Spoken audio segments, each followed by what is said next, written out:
சென்னை நொளம்பூர் மற்றும் ஜே நகர் பகுதிகளில் அமலாக்கத்துறை சோதனையானது நடைபெற்று வருகிறது.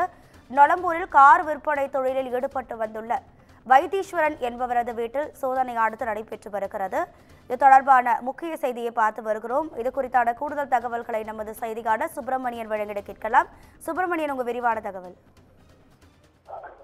சென்னையில் அமலாக்கத்துறை அதிகாரிகள் சோதனை என்பது மேற்கொள்ளப்பட்டு வருகிறது. சென்னையில் 2 இடங்களில் தற்போது சோதனை என்பது தொடங்கி இருக்கிறது. சென்னை நொளம்பூர் பகுதியில் அடுக்குமாடி குடியிருப்பில் வசித்து வரக்கூடிய வைத்தீஸ்வரன் என்பவரது வீட்டில் அமலாக்கத்துறை அதிகாரிகள் சோதனை மேற்கொண்டு வருகிறார்கள்.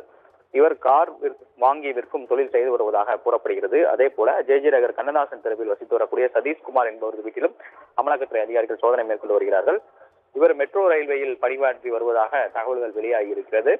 சட்டவிரோத பண பரிமாற்ற குற்றச்சாட்டின் அடிப்படையில் இந்த சோதனை என்பதை அமலாக்கத்துறை அதிகாரிகள் மேற்கொண்டு வருகிறார்கள். இன்னும் சில இடங்களில் சோதனை என்பது தொடர்ந்து கொண்டிருப்பதாக தெரிய வந்திருக்கிறது. ஆனால் அந்த இடத்துடைய விவரங்களை அமலாக்கத்துறை அதிகாரிகள் இதுவரை தெரிவிக்கவில்லை.